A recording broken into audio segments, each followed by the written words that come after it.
How to select the right ride type in DiDi application. So hello guys, welcome back to my YouTube channel. In this quick tutorial I'll be discussing about how you can easily select the right ride type in DiDi application. So to select the correct ride type in DiDi app, just open the application and tap where to. So once you tap on that option, just enter your pickup and drop off locations, then scroll through the available vehicle options at the bottom of your screen.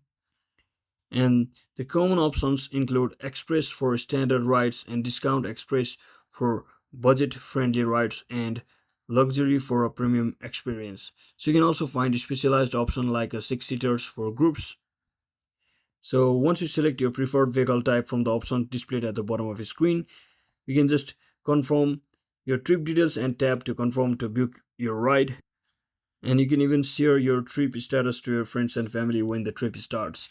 So that is it for today guys. Thanks for watching. Don't forget to like and subscribe. See you on the next one.